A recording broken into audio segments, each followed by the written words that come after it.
Alright, you ready, spaghetti? Oh, I suppose so. As ready as you'll ever be. Yes. Okay. Great. Yes. It's very humid today. It's been humid for a while. It is. It's weird. The weather's weird this year. Yeah, gotta love global warming. Yeah. Normally, I mean, I know today is July. Happy July, everybody. But, normally, like, especially in June, like, the entire month of June, we're in, like, temperatures that are, like, 110 for, like, days and weeks. And last year was just miserable, and we were so hot. And we're still hot. Yeah, it's still plenty warm. But this year, like, during the day, it's been, like, 80s, low 90s, and we've been getting a lot of rain. Yeah. But then, like, New York, it's getting to be, like, 110, Yeah. so it's like we flip-flopped. I know, it's weird. So, maybe we'll get blizzards this year. I mean, I don't want blizzards. I don't want a blizzard at all. But I'm curious to see if, like, all of the weather's gonna flip-flop. Right. I would really like somebody else's springtime. Yeah. Instead of the 1,000-mile-an-hour winds that result in the giant dust storms where you can't drive. Yeah, no, we still got those this year. And I would really like New England's fall, if we could arrange that. So. I don't know about that. I don't know. A girl can dream. Taco's contributing again this week. She's a special correspondent. She's our guest again this week, and she has so much to say. Yeah. So, did you hear about the murder plot of those 4 5th-grade girls? Not yet, I guess. So, apparently these 4 5th-grade girls got arrested. I can't remember where it was. Because apparently they had this plan because they were going to kill this little boy that was in their class at, like, recess. Because he had stopped talking to one of the girls in their, like, group chat. And so one of them was, like, had, like, brought a knife, and they were going to, they wrote a note to make it look like he was, like, he had, like, died by suicide. Mm-hmm. And one of them was going to be a lookout, and, like, so they had, like, this whole plan. But luckily, like, some other little kid, like, overheard and went and told. And so their plan Gotta love a tattletale. Right. Especially in this case. But children. Yeah, that's they're, like, wild. 10. Yeah. Kids are getting more and more wild. Yeah. And then I know we've already kind of talked about it, but the Brian Koberger plea deal. I was just about to bring that up. Yeah.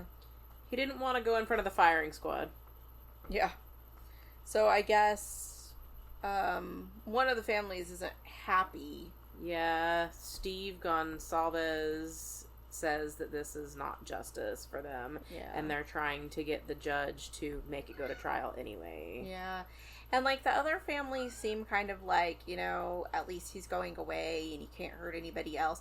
Plus, I did read, like, a statement from one of the other families that said, you know, now we don't have to go through, like, all of these years of having to go to all of these appeals and having to deal, you know, with having to be places that we should never have been in the first place, and this long, drawn-out process that could take, like, 20 or 30 years. And I mean, it's an incredibly tragic thing that happened, but, you know, as bad as it may sound that I'm saying this, I was looking forward to the trial, mostly because I wanted to hear, you know, what they found on him, because they've been coming out with new stuff, like, so much lately, and I wanted to see if there was ever, like, any kind of motive.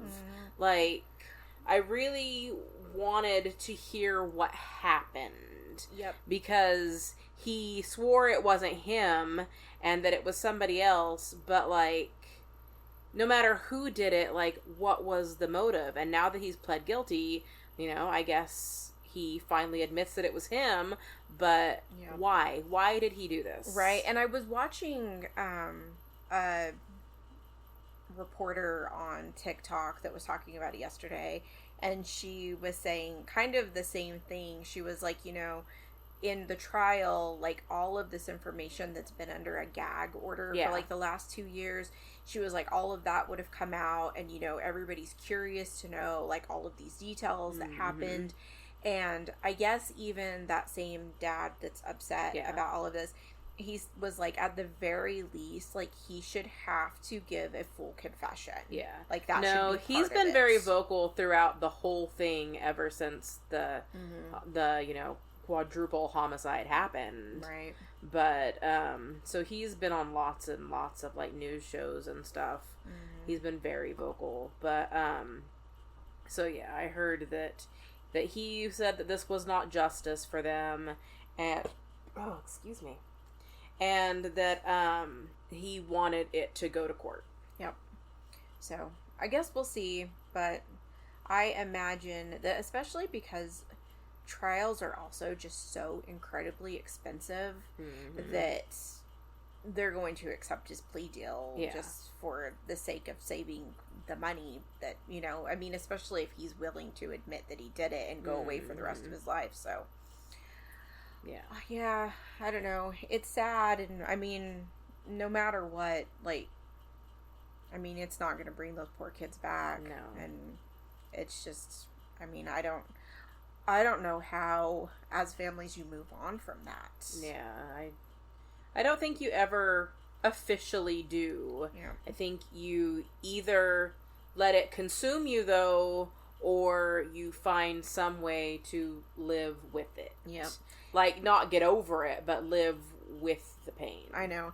And I know there's so many, you know, like in podcasting, you know, when you listen to it, like, there's so many people that try to even, like, steer clear of, like, talking about, like, giving families closure anymore, because, like, no matter what you do, like, I mean, like, you can know what happened, but it's not going to make it better. Yeah. So, I don't know.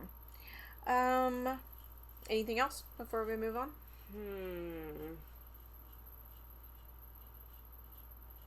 No, nothing really.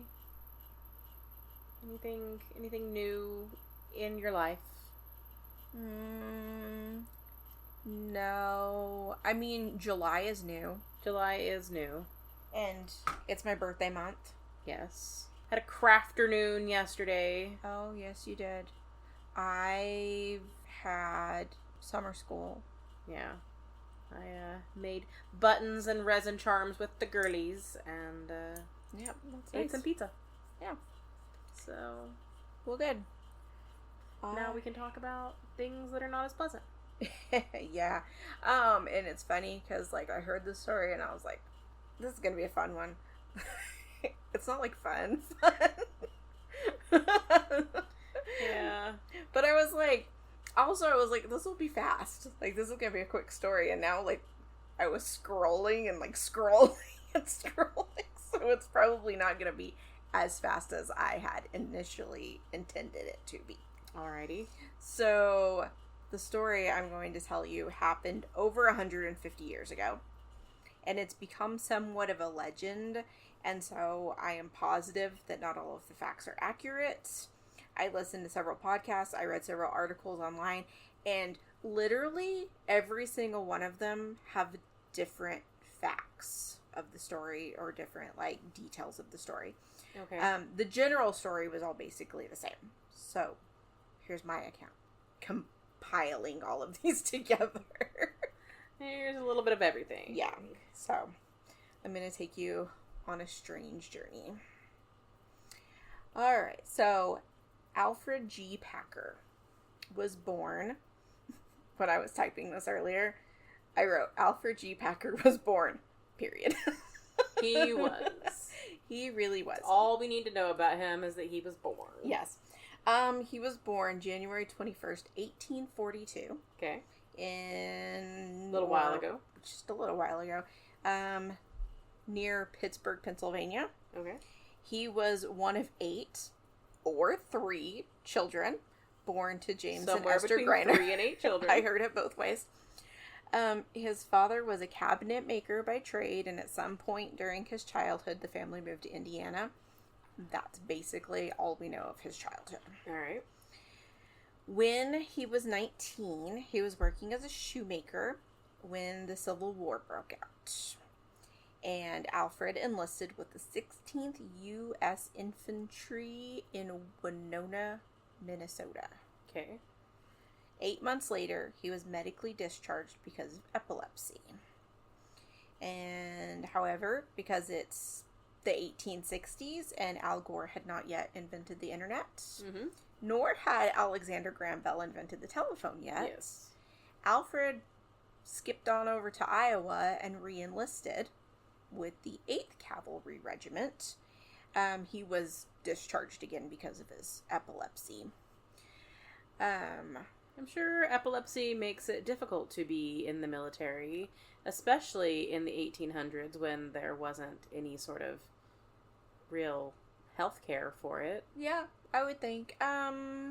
Also, I mean, maybe you can guess because he enlisted in Minnesota and Iowa, he was on the side of the Union forces. Sure. And so, at least in this scenario, he was on the correct side of history. Right. Yeah. Alright, so one other quick thing before we get any further into this is that sometimes you will hear or see him referred to as Alferd Packer. Okay. So, during the Civil War, I guess it was common for men to get their names tattooed on themselves for identification purposes. Okay, I guess that makes sense. I guess They it's probably like didn't have dog tags tags back then, Yeah. So, Alfred's name was apparently spelled incorrectly, and it was spelled Alferd. And there are a couple of theories, the two most common being that Alfred didn't know how to spell his name because he was illiterate, and so he told the tattooer wrong. That's sad. Yeah. Sad to think about, that even being illiterate, that you don't know how to spell your own name. Right. The other one is just that the tattooer spelled it wrong. Yeah. And Alfred thought it was hilarious, and so sometimes he just went by Alferd. Because people would see it and he would be like, yeah, my name's Alferd. Good old Alf. Yeah. Or Alfie. I guess we could call him Alfie. So, anyway, on all official documents, he does sign his name Alfred. So that's probably his actual name. Yes. But you do see Alferd a lot. I think there's even one document that he signs as Alferd. I don't know. Having a good time with it, I guess. So, just rolling with it. After he was discharged from the military the second time, he decided to cut his losses and go west, young man. Okay. The California gold rush had mostly died out by this point. I looked up the dates and it ranged from about 1848 to 1855. But precious metals were still being discovered, and Alfred decided to see if he could strike it rich. So as he was traveling west, young man, he reportedly took work as a hunter, a wagon teamster, a ranch hand, a field worker, a wilderness guide, and eventually a miner as he made it west, young man. A minor 49er. Yes.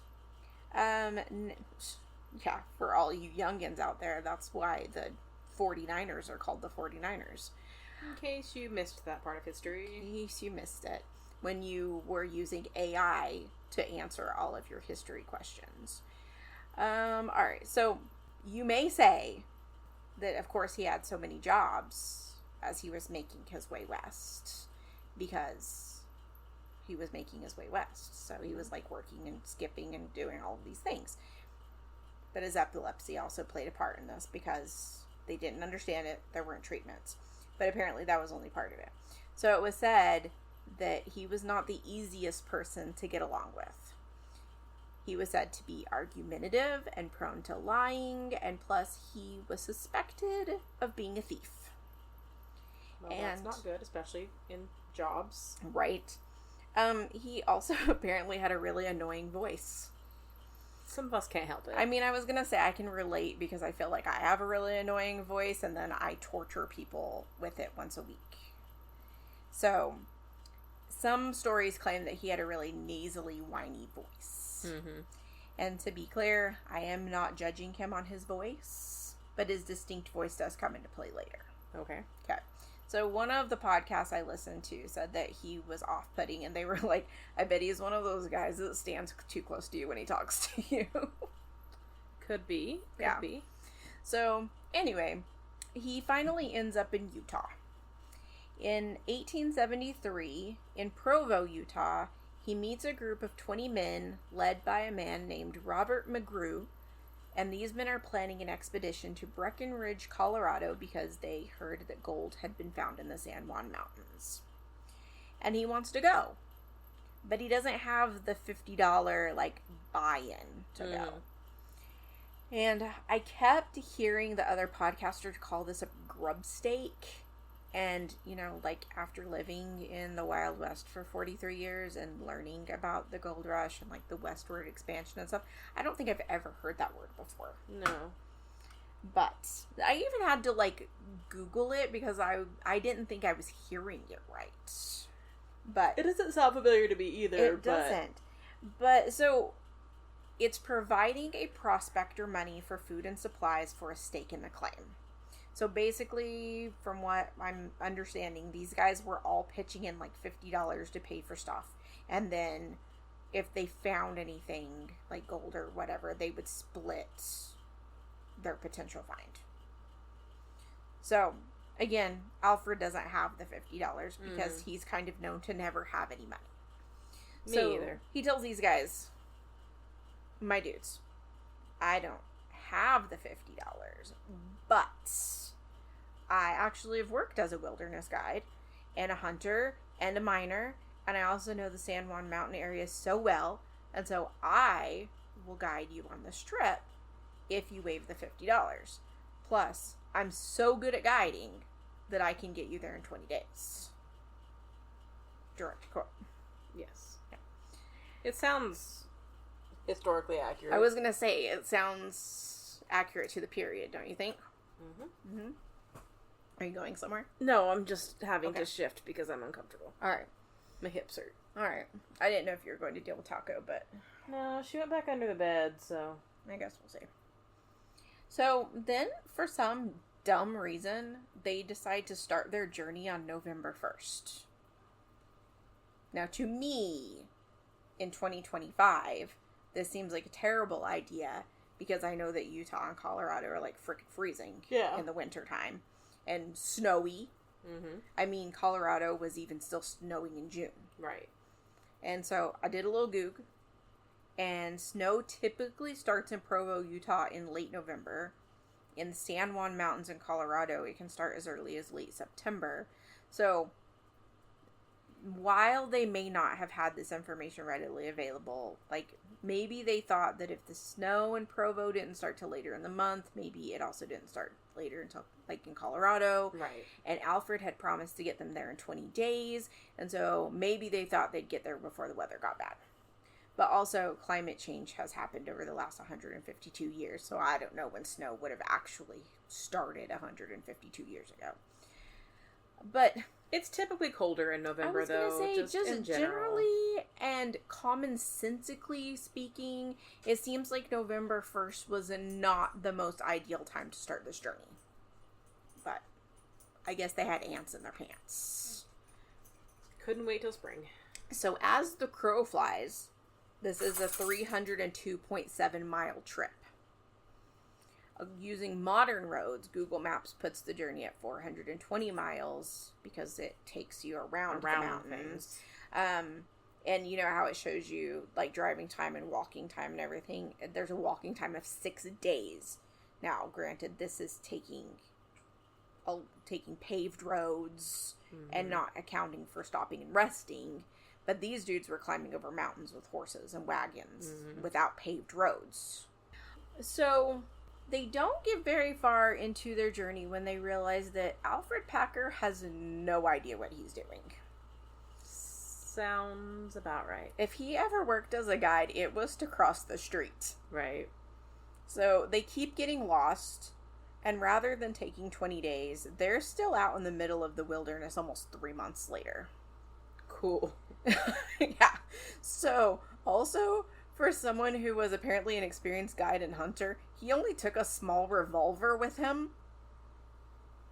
So 3 months in, they've basically run out of supplies because they only packed for 20 days. Mm-hmm. Plus, later reports from members of the party said that Alfred was greedy with the rations. The other dudes were trying to make things stretch, and Alfred, who didn't even pay for any of the supplies, was eating as much as he wanted. They started eating the horse feed, which was like chopped barley. Mm-hmm. And they were getting to the point where they were going to start eating the horses. Yeah. So he was also said to be lazy and obstinate, and also put them off by always asking them about their financial situations and how much money they had on them. Mm-hmm. Also, and this is no fault of Alfred's, but his seizures were becoming more frequent and slowing down the group. Right. And so they were frustrated with that. Plus, you know, at this time in history, because they didn't understand it, they were like annoyed by this. Yeah. And he had also apparently become so disliked in the group that on one occasion, while having a seizure, he fell in the fire and like no one would help him. One of them eventually did, and I can't remember which one it was. And the rest of the group was like, he's your responsibility now. You saved him, you get to deal with him. Yeah. So, at the end of January, they find themselves surrounded by a group of indigenous people from the Ute tribe. And on Dark Histories, they go into information about some agreement that the government had with the Utes that miners, or maybe anyone, weren't allowed to be on Ute land during the winter months. I'm not going to pretend like I understand the semantics of this agreement, but I guess that was a thing. However, after the Utes realized that these guys were lost and starving and clearly no threat to them, Chief Ouray invited the group to come spend the rest of the winter with their tribe. And he fed them, and he clothed them, and he gave them shelter, and was basically like, hunker down here, and then in the spring, continue your journey. He even told them that the weather was so treacherous in the winter that not even the Utes who lived there and knew the land and were accustomed to the weather would attempt this journey. And I forgot to write this earlier, but I guess during the journey, when they kept getting lost, they would encounter like random like Native Americans who would like guide them for a few hours or like a day and then like go on their way. Yeah. And so this happened a few times, and I think that's the only reason they even got as far as they did. Yeah, probably. But this Ute camp was near present-day Montrose, Colorado, which is like 120 miles southeast of Breckenridge, which is where they were headed. So after a few days of being taken care of by the Utes and having rested, 5 men, led by Oliver Lutzenheiser, decided to try to make it to the Los Pinos Indian Agency about 75 miles away. Chief Ouray tried to convince them to stay, and he was just like, don't do it. Weather's yucky. Don't go. Yeah. But eventually he was like, I guess I can't talk you out of it, and he gave them food and supplies for their journey, and he gave them safe directions following the Gunnison River, and they went on their way.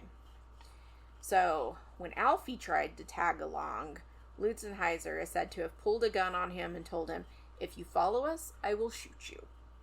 Alright. They may or may not have wanted him to come with them.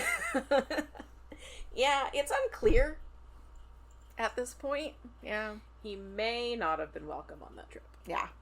So, Alfie scurried back to camp. But he and 5 other men also decided to leave the Ute camp. And I don't know how he convinced them to go with him again, but I guess, again, they had ants in their pants. They wanted to get moving, and they didn't want to wait until spring. So on February 9th, they left Chief Ouray's camp and the protection that it offered.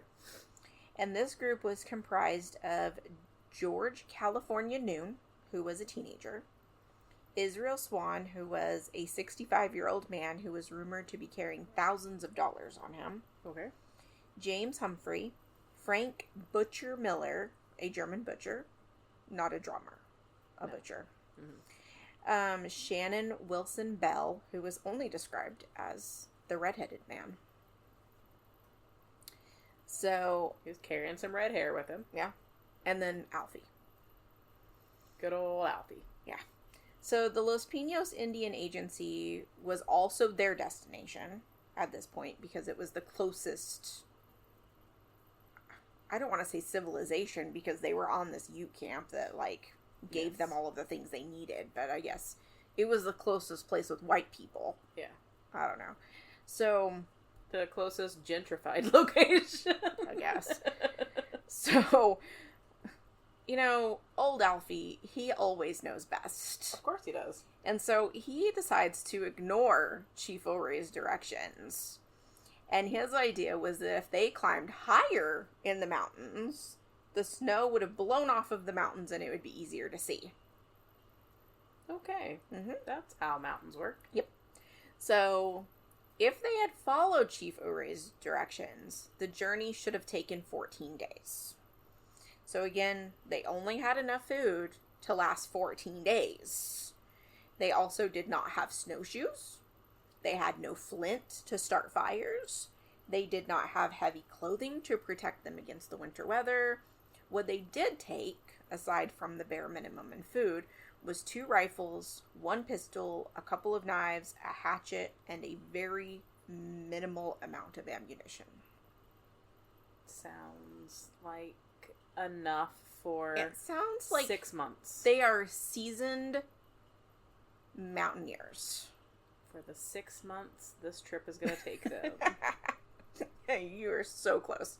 So, April 16th, 65 days after the group left on a 14-day journey, Packer walks out of the woods across a frozen lake to the Los Pinos Indian Agency. As the men in the agency were eating breakfast, Alfie walks in with a Winchester rifle on his back, a knife, a steel coffee pot, and a satchel.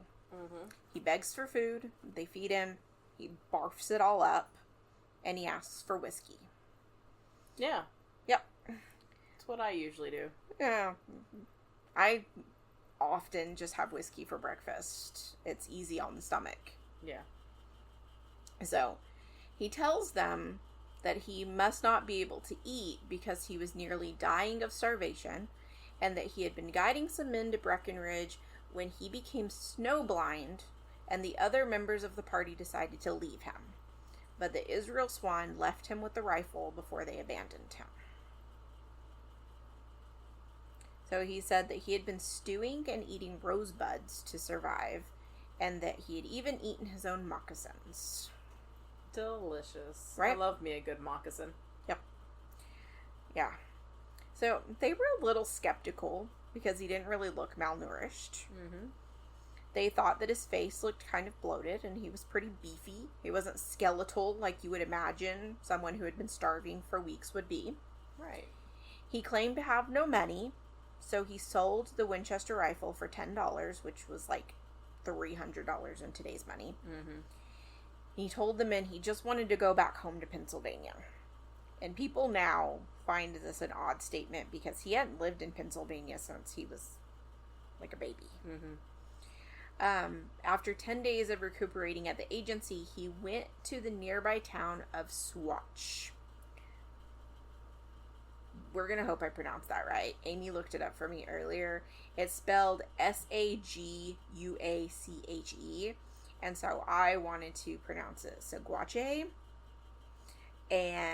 But we looked up like a pronunciation and it's like Swaro. Swatch. Okay. I usually look up pronunciations on YouTube. Yeah, that's where we found it. I'll try to find something that says the word. The caption on the video even said something like, "We didn't know how to pronounce this, so we called the sheriff." Yes. So Swatch. So once in Swatch, he purchased a horse for $70, which is almost $2,000 in today's money. He stayed in Dolan's saloon, spending about $100 during his stay, so almost $3,000. He bought some new duds and supplies in Otto Mears General Store for about $78, and he even offered to lend the saloon keeper, Larry Dolan, $300. So, you might be thinking, this man has $10 to his name because he just sold his Winchester and he has no other money. Well, I might be having some different thoughts. But, like, he sure is blowing cash I around. have lots of predictions about this story. And so. not only is he blowing cash, but all of the cash is coming out of several different wallets. Yeah.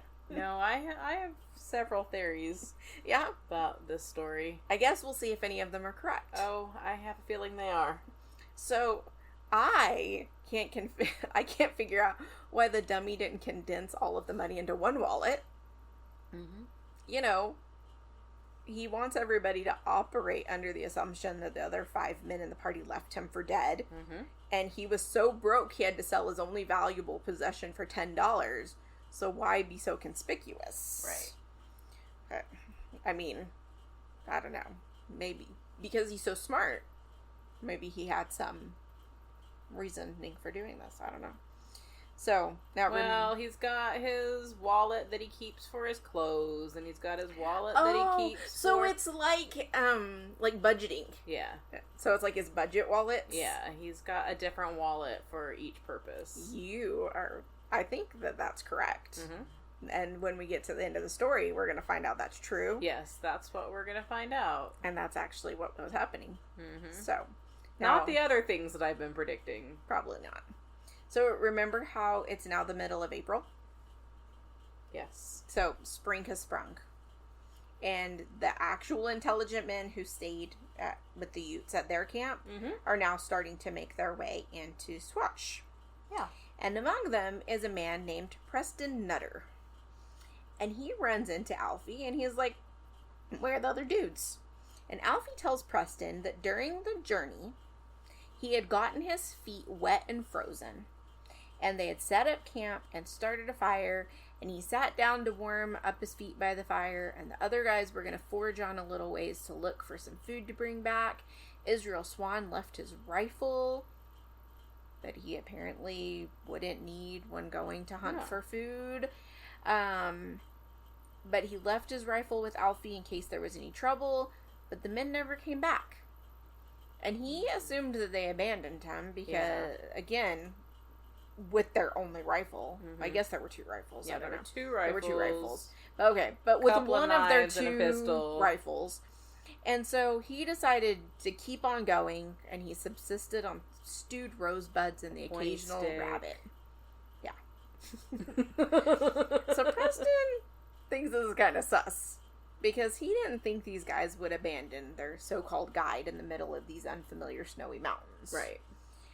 Also, why would they abandon him with a rifle if they were going hunting? Mm-hmm. So, he also realized that Alfie had the German butcher's knife, which was like his prized possession. Right. And Alfie claimed that Miller, the butcher, had stabbed it into a tree and walked off without it. I don't need this anymore. Stupid knife. I'm no longer a butcher. I'm a mountaineer now. Yes. What's going on your watch? Your mother will not leave me alone. She knows that we're recording, but she will not bug on. I took my watch off. Okay. Alright, you ready to continue? Mm-hmm. Alright.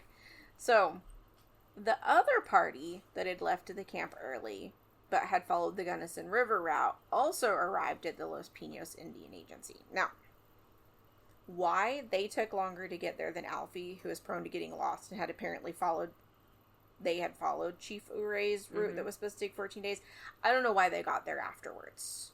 And I did not hear any other podcast or anything that questioned this. Mm-hmm. I'm questioning it. Why did they get there later if they were following the right path? Right.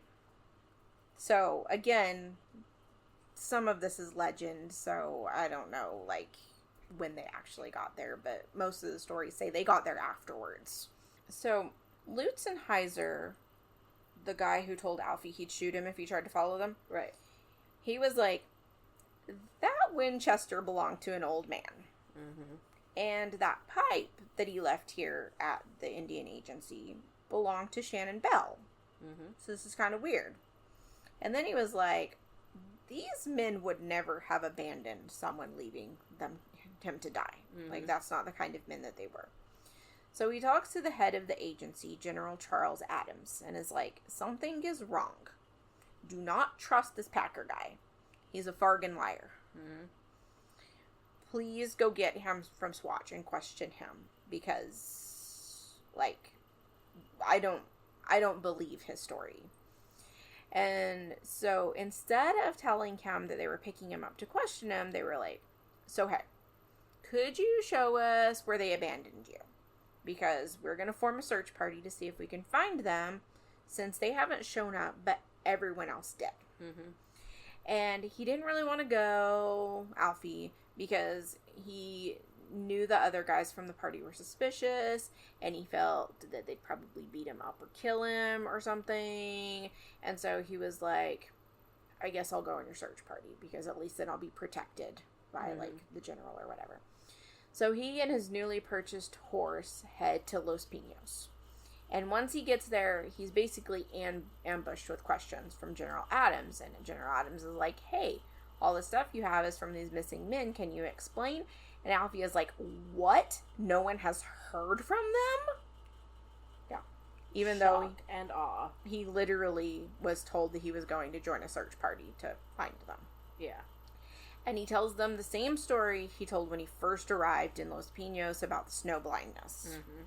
Then General Adams is like, so Preston Nutter says you spent a ton of money in Swatch, but when you got here, you said you had $0. So what's that about? So Alfie tells them that he got a cash loan from someone in Swatch. I think he said it was like his cousin or something. Okay. And so General Adams sends a guy to go find this man. And this guy's like, I definitely did not loan him any money. Mm-hmm.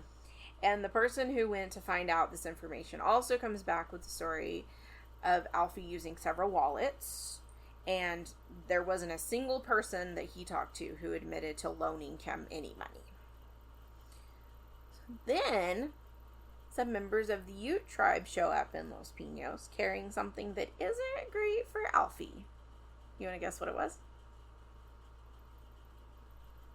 No. No, you're just opting out. Strips of dried human flesh. Okay. That's kind of what I was thinking. Yeah. So they I figured it was some kind of body parts. Yeah. So they said they found it on a hill near the agency when they were hunting.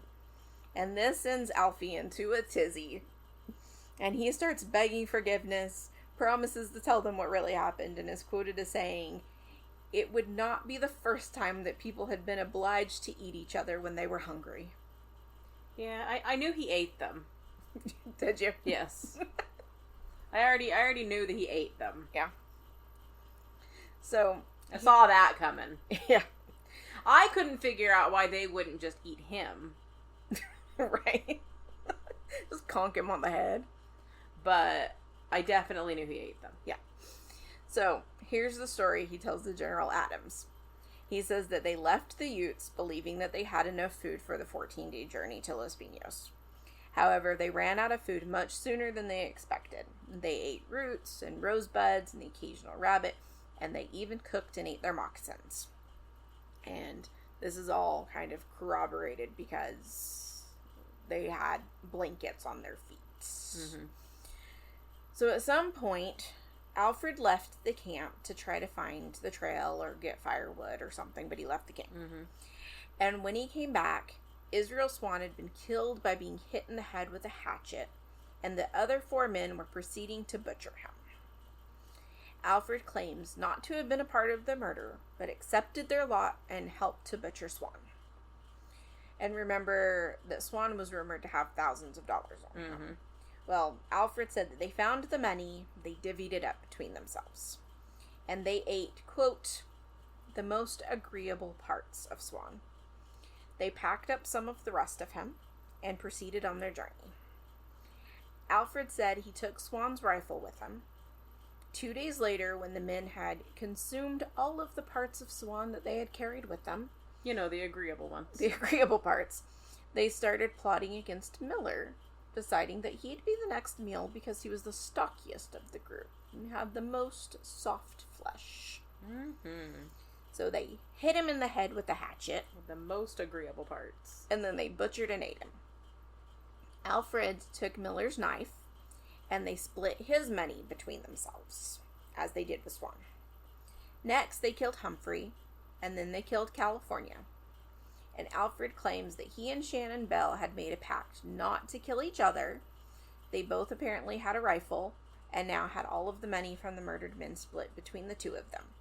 So part of their pact was to agree to the story that the men had succumbed to the elements and were buried with dignity, and swore to never tell anyone about the cannibalism. Mm-hmm.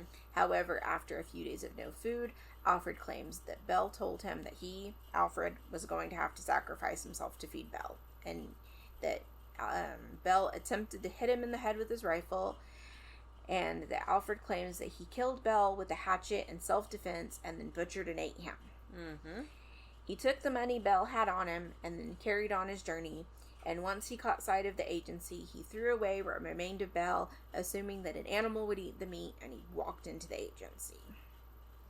So, the men at the agency asked the Ute men who showed up with the strips of Bell meat Mm-hmm. if they knew of a place that sounded like the details given by Packer. Mm-hmm. And they said it sounded like a place about 50 miles north. So they told Packer, fine, take us there so we can find what's left of these men. Herman Lauder, the agency clerk, 5 of the men from the original party, and some of the men from the agency, and Packer set off. 2 weeks later, for a 50-mile trip, Mm-hmm. Packer claimed to be lost and said nothing looked familiar, and so they turned around and headed back to Los Pinos. Alfie, the smartest man alive, tried to kill Lauder on this trip, but was caught. General Adams had apparently believed Alfie's story for the most part. He claimed in a later letter that he did not doubt Alfie's story in the least because, quote, Mr. Packer looked quite fat when he arrived here, and has since shown traces of mental aberration, which is said to be the consequence of eating human flesh. Mm-hmm. However, now, after his attack on Lauder, General Adams was convinced that Alfred was a dangerous man, and had him jailed in Saguache upon their return. Yeah, I still say saguaro, so... Saguache. Yeah. I mean, it sounds kind of Native American-y when you say it like that. I don't know. So, now that he's locked up, Alfie's story suddenly changes. And the story about them running out of food and eating the rosebuds and the shoes and everything stays the same. But how the men died have now changed. He also now claims that all of the men had entered a pact that if any of them should die, the others had permission to eat their fallen comrade. Mm-hmm. So they set up camp next to a gulch, and soon after, Israel Swan died of starvation and exposure. So now, Alferd Packer proceeds to make the first of 3 official and completely truthful statements. Yes, very true. Nothing he says is a farce. Not at all. So this is a signed confession that was filed with a court clerk. His first statement was made May 8, 1874. Old Man Swan died first and was eaten, but the other 5... Oh, I wrote that wrong. Old Man Swan died first and was eaten by the other 5 persons about 10 days out from camp. 4 or 5 days afterwards, Humphrey died and was also eaten. He had about $183. I found the pocketbook and took the money. Sometime afterwards, while I was carrying wood, the butcher was killed, as the other 2 told me, accidentally, and he was eaten. Bell shot California with Swan's gun, and I killed Bell, shot him, covered up the remains, and took a large piece along. Then traveled 14 days into the agency. Bell wanted to kill me, struck at me with his rifle, struck a tree, and broke his gun. I, A.G. Packer, do solemnly swear that the above statement is true and nothing but the truth, so help me God. Okay. Yeah. And the crazy thing is that, like, if he had just told this story to begin with and stuck to it, no one probably would have thought twice about it. Right. Because cannibalism wasn't, and it still isn't, against the law anywhere except, I think, Idaho. Plus, in this time period, cannibalism due to Dire Straits, the situation, not the band, was more common than you would think. So, this dummy had to tell, like, 19 different stories and make really stupid decisions. Cannibalism due to listening to Dire Straits, however, is a little bit less common. That is less common, yes. Mm-hmm. I have not come across a case of that yet. No. Alright, so in August of the same year, an artist who worked for Harper's Weekly magazine named John A. Randolph happened to discover all 5 bodies of the men who had traveled with Alfie.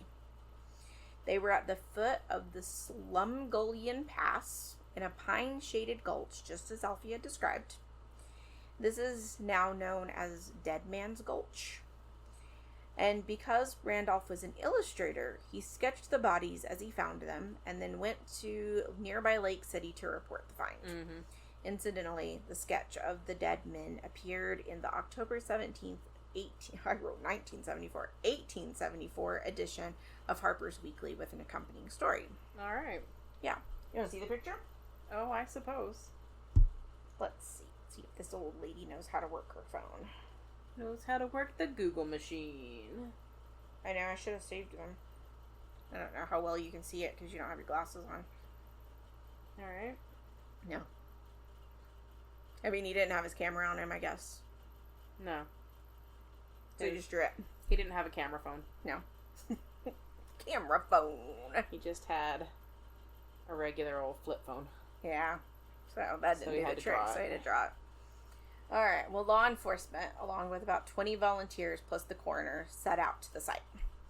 And they claimed that it appeared, quote, extreme violence had occurred. Frank Miller's head was missing, but that doesn't necessarily mean anything because there were scavenged. You could tell that things have been scavenged. Yes.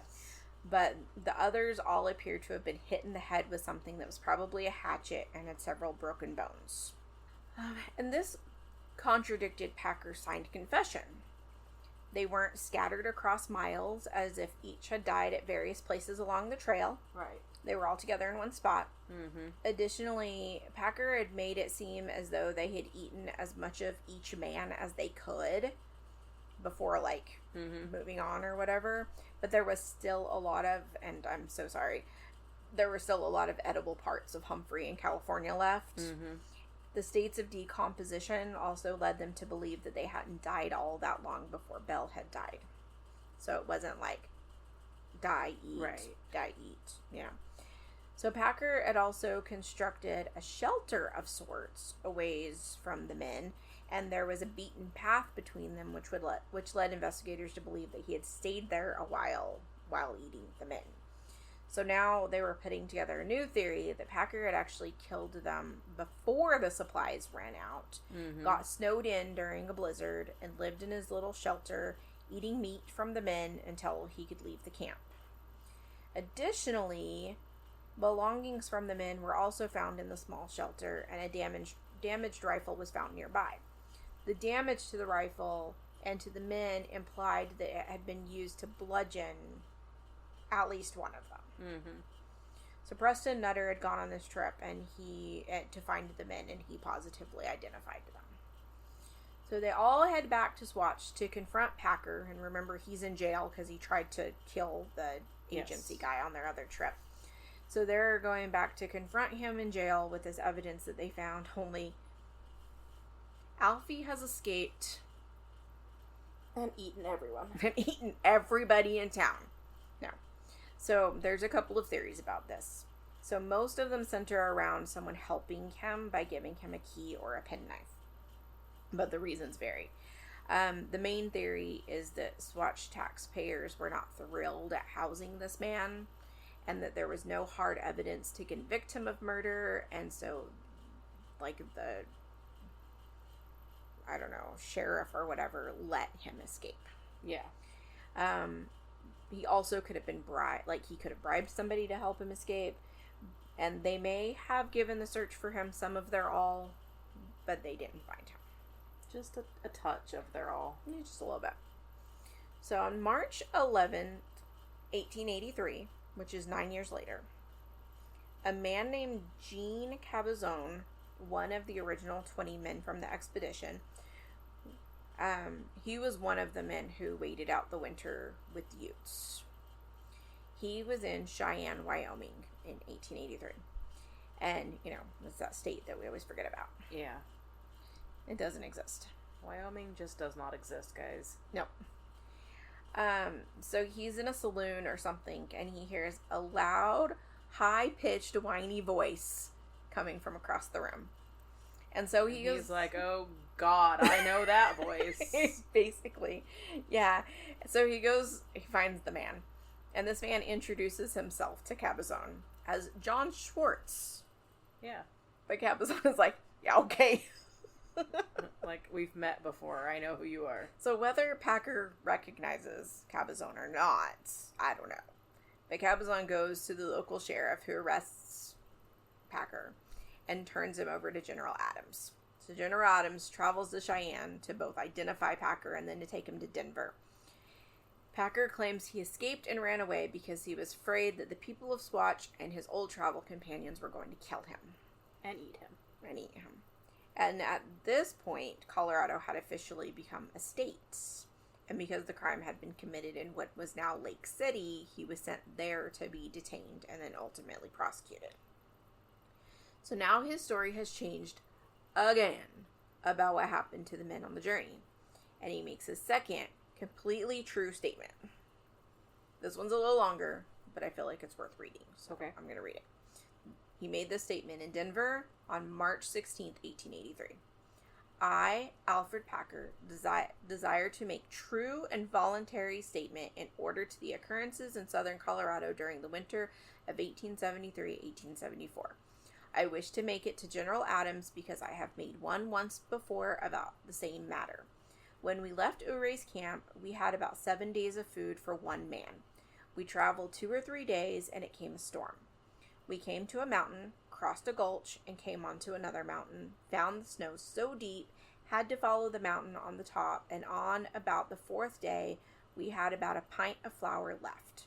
We had followed the mountain until we came to the main range. Do not remember how many days we were traveling then. About 10 days, living on rosebuds and pine gum, and some men were crying and praying.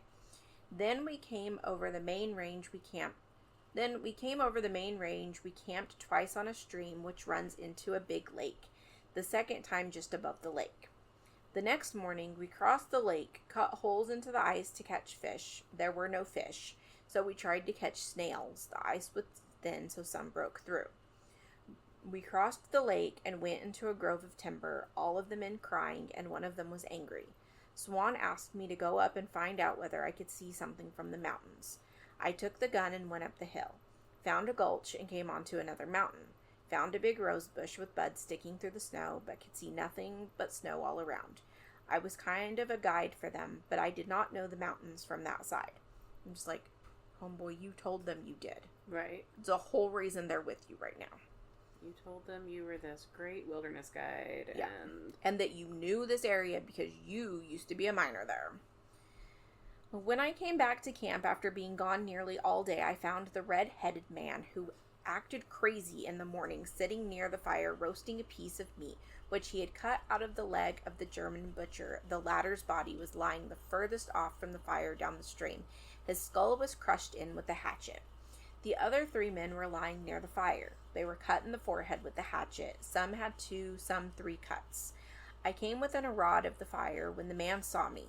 He got up with his hatchet towards me. Then I shot him sideways through the belly. He fell on his face. The hatchet fell forwards. I grabbed it and hit him in the top of the head. I camped that night at the fire, sat up all night. The next morning I followed my tracks up the mountain, but I could not make it. The snow was too deep and I came back. I went sideways into a piece of pine timber, set up 2 sticks, and covered it with pine boughs. Bows? When the bough breaks. Yeah, boughs. And then made a shelter about 3 feet high. This was my camp until I came out. I went back to the fire, covered the men up, and fetched to the camp the piece of meat that was near the fire. I made a new fire near my camp and cooked the piece of meat and ate it. I tried to get away every day but could not, so I lived off the flesh of these men, the bigger part of the 60 days I was out. Then the snow began to have a crust, and I started out up the creek to a place where a big slide seemed to come down the mountain of yellowish clay. There I started to get up, but got my feet wet, and having only pieces of blanket around them, I froze my feet under the toes, and I camped before I reached the top of the hill, making a fire on top of a log. And on 2 logs close together, I camped. I cooked some of the flesh and carried it with me for food. I carried one blanket. There was $70 amongst the men. I fetched it out with me and one gun. The red-headed man had a $50 bill in his pocket. All the others together had only $20. I had $20 myself. If there was any more money in the outfit, I did not know of it, and it remains there.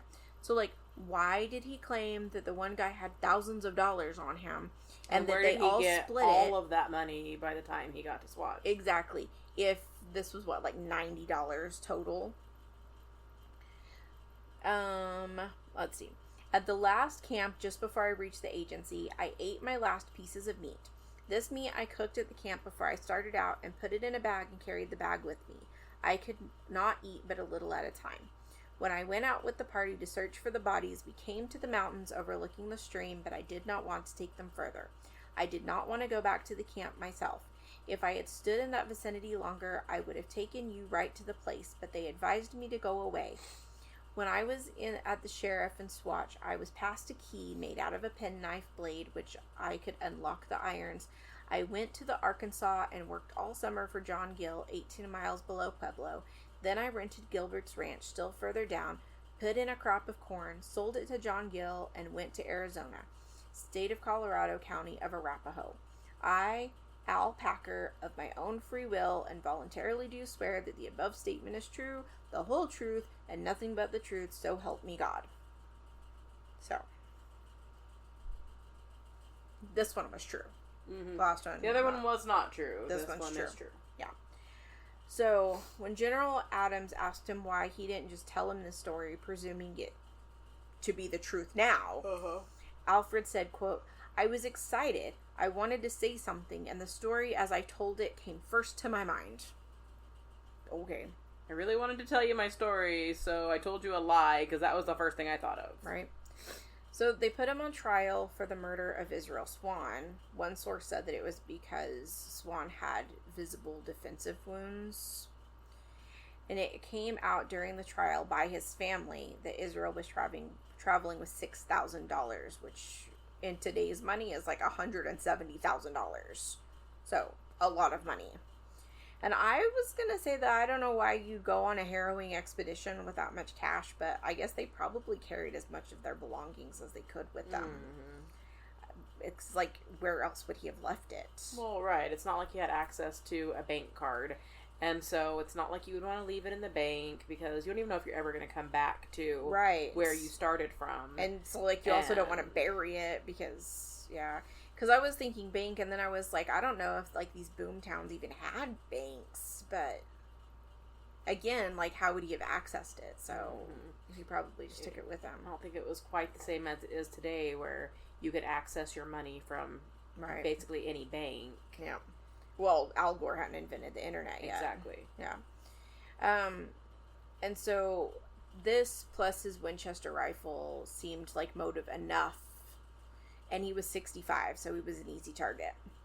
And the prosecution used the argument that Packer only agreed to lead the expedition to begin with to lure the men out into the wilderness and kill them and rob them. And to me, this seems just a little far-fetched to me because they started out with like 20 men. And so I can't see him thinking that he could overpower all of them. Right. Unless they were using the argument like for the second expedition when they left Uri's camp, but that's still 5 against 1, and most of them were armed with at least a knife. Yeah. But anyway, Packer was found guilty, and Judge M.B. Gary told Packer that on May 19th, 1883, he would be taken from the jail, and I swear this is an honest, direct quote. I am not making this one up. Okay. And between the hours of 10 a.m. and 3 p.m., you, then and there, by said sheriff, be hung by the neck until you are dead, dead, dead. I think they just said that. I was going to say, I don't know if Judge Gary stole that from Young Guns, or if Young Guns stole that from Judge Gary, or if it was a trendy thing to say. Just the thing to say. It was trending. Yes. So, dead, dead, dead. So, then by sheer will of luck, I guess, Alfie's lawyers found a loophole in the law that he was convicted of, by, sure, whatever. So, when the crimes were committed, Colorado was not a state. And therefore, I have no idea what I'm saying. The state couldn't... Heretofore. Yeah, exactly. I don't understand it. Because the way I read it was that the state couldn't sentence a man for committing a crime while Colorado was a territory. Or some kind of craziness. And it had something to do with how the laws changed during the transition. But he could still be held responsible for the men's deaths, but I guess he just couldn't be given the death penalty, and so they gave him a second trial. But I was like, if he couldn't be sentenced for committing a crime when it was a territory, then how come he could be sentenced again with a second trial? But I don't understand things. Maybe some lawyer listening gets it and is probably screaming at the radio about my ignorance. So scream on. Scream away. Scream to me. Tell me what I got. I don't... Tell me how law works. Explain it to me like I'm sense. 5. So, Packer was given a new trial in a new town under a new judge. And during this trial, local hunters claimed that I guess this winter was worse in terms of weather than what they usually saw. Okay. But they said despite that, there was plenty of game. That there were deer and antelope in the region, and that they had even found deer near the camp where the men were killed, even though Packer's claims were that there was no wildlife, and that's why they resorted to cannibalism. The deer and the antelope may even have been playing. They possibly were. I mean, that's where they play. On the range. Yep, out there on It's a mountain range, so it's a range. So anyway, they also questioned why he would choose to even attempt to hike through the San Juans in the middle of winter, which was my question at the very beginning of all of this. And why did he veer so far off of the safe route that Chief Ura had given him? Because if they had followed the river, they would have had easy access to fresh water, maybe even fish. Plus, it was allegedly faster. I still don't know why those other guys got there so late. Yeah. Packer was ultimately convicted of 5 counts of voluntary manslaughter and sentenced to 40 years in prison. And to date, this was the longest sentence handed down in U.S. history. So, of course, he appealed, because all murderers do. Of course. And he was denied all of his requests for appeal. However, he seemed to become some sort of folk hero in all of this now. So he started sending letters to newspapers claiming the justice system did him dirty and that people were being small-minded and not understanding the plight of what happened to him and the other men out in the wilderness in the middle of an unusually harsh winter. Sometimes you just gotta eat a guy. Right. And in a letter written... Or 5. Oh my gosh.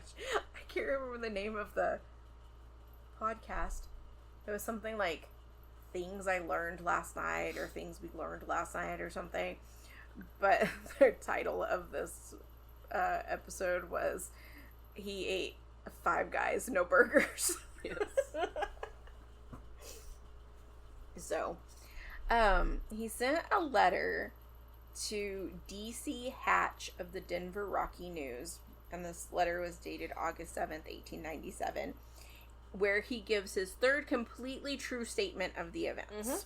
I am not going to read this entire letter because it is long. But most of the details are the same. They ate the rosebuds and the moccasins, and they went to the gulch to camp. But this time, he left the camp to scout for a trail, and as he was coming back down, he found Bell, who, quote, with the look of a terrible maniac, his eyes glaring and burning fearfully, he grabbed a hatchet and started for me, whereupon I raised my Winchester and shot him. He then says that when that didn't cause the rest of the men to come running, he knew something was wrong, and he went into the camp, and he found them all dead with a piece of Miller's leg being cooked on the fire. And then he claims to have, blanked out. But that he must have eaten the meat. and also must have continued to live for eating the men and the rosebuds, because when he snapped out of it, he found this like trail where he had been going back and forth between the shelter and where the men were, and he found evidence that he'd been stewing rosebuds in his tin cup. And when he finally gained enough strength, he started his journey again and came upon the Los Pinos Indian Agency. Just chomping on dudes and Rosebuds. rosebuds in a fugue state. That's right. So, eventually, with all of this, like, letter writing campaign that he's doing, he catches the attention of a woman named Polly Pry, who wrote for the Denver Post. And so she starts advocating for his release and writing stories in the paper sympathizing with old Alfie, and public opinion starts to shift. And it's like you start seeing where it's like, he allegedly murdered these people. Maybe eating 5 dudes isn't so bad. You know, I mean, they were out in the middle of nowhere, and what are they gonna do? So, When you're hungry, you're hungry. I mean, I'm hungry right now. Thinking to eat a dude. Gross. I don't... No. No, it's not for me.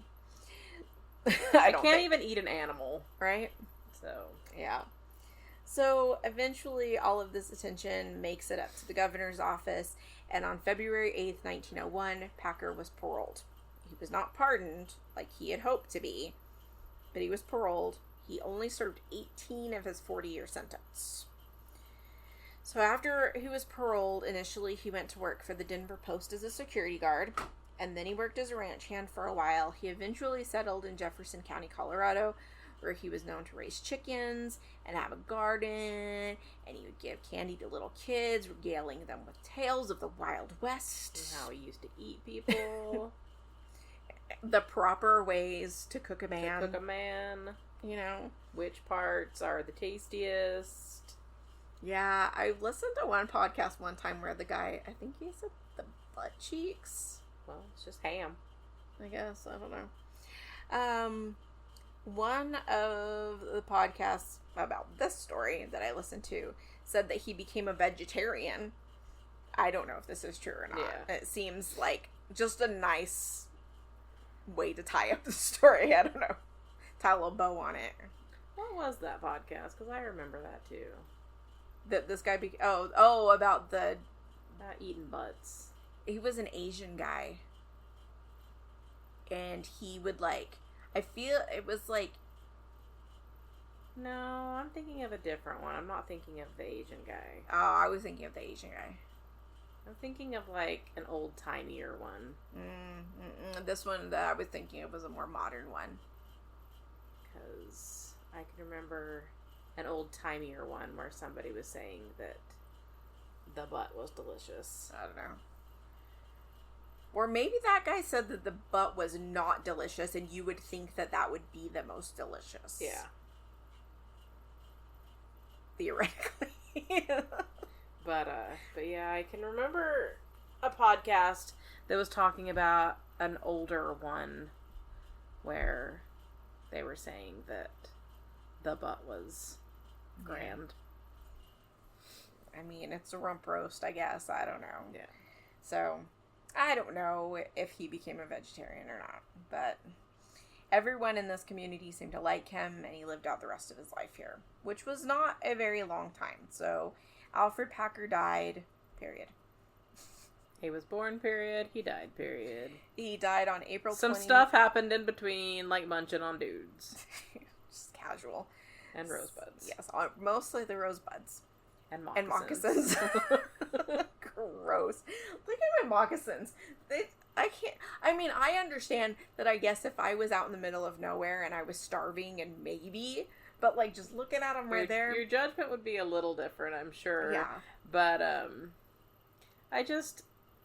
it's, like, tanned leather, which I can't imagine tastes good. And then it's had foot sweat in it. And it's tough. Because it's... And so I can't imagine even, like, boiling it or whatever would it's really... like rawhide. Yeah.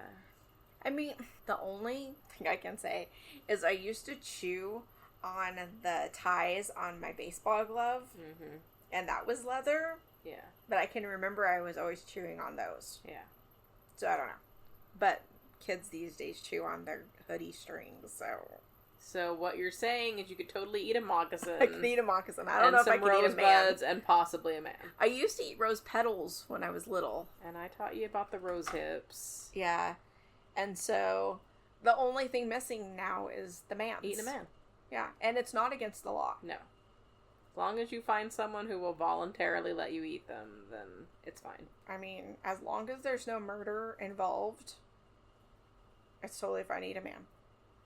Unless I'm in Idaho. Yeah, don't eat people in Idaho. I think, like, you can eat people in Idaho if it's, like, Dire Straits, not the band. Yes. You cannot eat the band. Dire Straits is not allowed to eat people in Idaho. And you're not allowed to eat Dire Straits No. in Idaho. So, just to make that clear, nobody eat Dire Straits. Dire Straits was not harmed in the making of this podcast. Yeah. Okay. Alferd Packer died on April 23rd, 1907. He may or may not have been a vegetarian. May or may not have been vegetarian. This was just 6 years after his parole, and he was 65. His his cause of death. Somebody died. His cause of death was listed as trouble and worry. So, like, saying...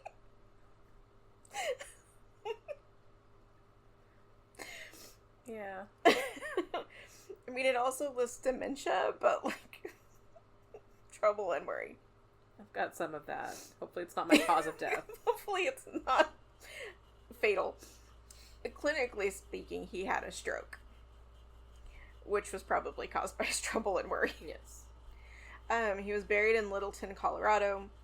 Most sources say that the government paid for his burial and tombstone because he was veteran. His original headstone was stolen, of course. And so the current one is a replacement. His grave was also cemented over in 1973 because of grave robbing and vandalism issues. Now, while they never exhumed him and checked to make sure he was intact, the state of Colorado or whatever believes him to be intact. But Ripley's, believe it or not, claims to have his skull, which they paid $20,000 for, but nobody knows how they verified that it was his. Right. And I don't know if it still is, but Wikipedia said that as of 2008, it was on display at the Ripley's Believe It or Not Museum in San Antonio. So, icky. Yeah. Either way. And then I'm not going to go into super detail about this. There was a lot of detail about it, but in 1989, a professor of forensic science at George Washington University named James Starrs was given permission to exhume the bodies of the 5 men to perform forensic exams. And so one thing that I didn't mention earlier is that I guess after they were found by the artist, and then the law enforcement and the coroners came out and examined them, I guess they just buried them there. And so Starrs, I guess, searched for them for a long time and found their burial site at the end of a residential driveway of a local surgeon. Cool. They were only buried about a foot below the ground. But Starrs believes after his examinations that there was enough physical evidence on the bodies to conclude that Packer had murdered them. They buried them again, this time reading funeral rites over them, and the place where they lay is now dubbed Cannibal Plateau. Well, it's aptly named. Yeah. Alright, so last thing. Okay. Pop culture references. This was supposed to be a short episode. I think you may have officially longed it. I longed it. Yeah. So anyway. I think it may be officially the longest one, at least before edits. Yeah. Alright, so there's some pop culture references and dumb things surrounding this case, as well as books. So the first is that there is a book called Man-Eater by a true crime writer named Harold Schechter. Cool. I did not read this. but the podcast Wild West Extravaganza highly recommended it. In 1968, the University of Colorado in Boulder gave the students the ability to name the new cafeteria grill, which they voted to name the Alferd G. Packer Memorial Grill, with the slogan, "Have a friend for lunch." Yeah. And students can order the El Cannibal burger. In 1977, the U.S. Secretary of Agriculture, Bob Bergland, had a press conference to unveil a plaque naming the executive cafeteria of the General Services Administration building the Alferd Packer Memorial Grill, saying it would serve all mankind. Okay. Yeah. A highly sensationalized depiction of Packer and his crimes was displayed at the Denver Wax Museum, but the museum has since closed. On IMDb, there is a movie from 2005 called Devoured, The Legend of Alferd Packer. It is listed as a horror film with the description, "Years after Packer terrorized a Colorado mining camp, similar murders have begun to occur. As the body count rises, it soon becomes clear that the flesh-hungry madmen may have survived for more than 100 years. Okay. And last, and most certainly the best, in 1993, a Colorado native by the name of Trey Parker kicked off his entertainment career while still in college with Cannibal, the musical about Packer. That doesn't surprise me. I'm surprised they haven't incorporated it into South Park. But according to IMDb, it was originally only released in Boulder, but was released to the rest of the country in 1996. And according to my Roku app, it is available to stream for free on the Roku channel and Pluto.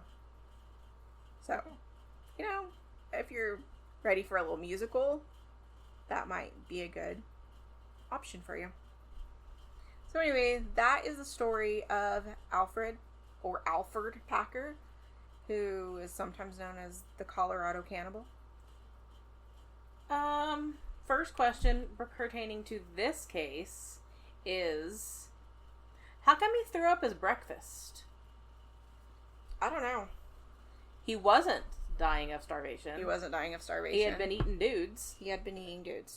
So, like, why did he barf up his breakfast? I don't know. Maybe he was just grossed out by the fact that he had been eating dudes. I don't know.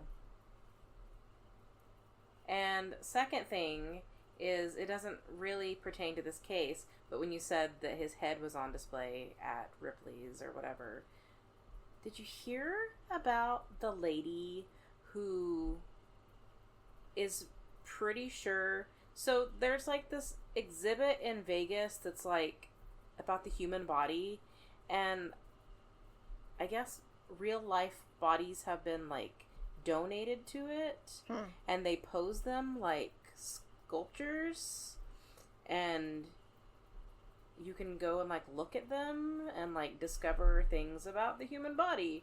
But this lady is like 5,000,000% certain that one of the sculptures is her son. Oh. No. I did not hear about that. Yeah. Did she like donate him to like science or something? She doesn't know what happened to him. Oh, so he was like missing or something? She thinks that his dad killed him. Oh no. And like, he was an adult. Which is still sad. I'm just saying. He wasn't like a little kid. But like, he was an adult, and she's fairly certain that the dad killed him. And then donated his body to this museum, or sold his body to somebody, or... Yeah. Because But he's like posed in like the thinker pose. And it's mostly like his muscles and stuff on display. But like, literally looking at a side-by-side picture of this kid and this body on display, they look eerily similar. Well, can they like do some kind of testing to figure out if it's him? Like, will they do that? I can't... I've only heard the story once, and it's been a while, and so I can't remember what the problem is with having the body tested. But yeah, like, this lady is like certain that this is her son. Because I thought you were gonna say, cause like, I don't know how recent it was, but sometime recently. It had come out that I guess people who had donated their bodies to science or whatever, their body parts were being sold for like nefarious things like cannibalism or things. And then all of these people found out that like their like either their ashes weren't complete that like were given to them, because a lot of times whenever you donate your body to science, it's like they offer like free cremation services, like just to be able to like have access to the body or whatever. Yeah. And then they mail it to you whenever like the medical students are done with it as a cadaver, or like body farms or whatever are done with it. Yeah. But like these people were finding out that like their loved ones' bodies were not being used for the things that they had donated them for. So that's what I thought you were gonna say. No, and it's like, weirdly enough, I can't find an actual article about this. It's all like YouTube videos and TikToks. And so I can't like read about it. I'd have to watch the video again. But yeah, like I saw a video one day about that and thought it was pretty creepy. That is pretty creepy.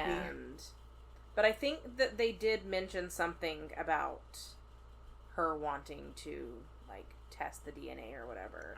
But I don't know if the problem was that whatever they do to like preserve the body would have like messed up any like way to like DNA test it.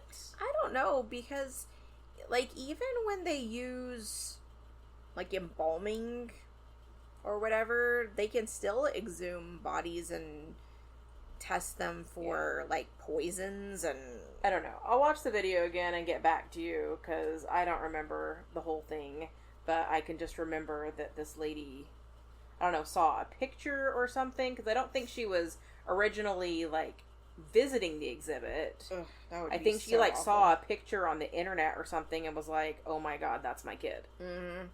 I mean, I guess either way it's awful, but oh yeah.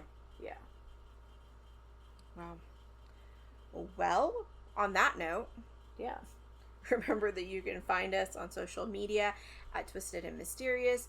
You can email us at twistedandmysteriouspodcast@gmail.com.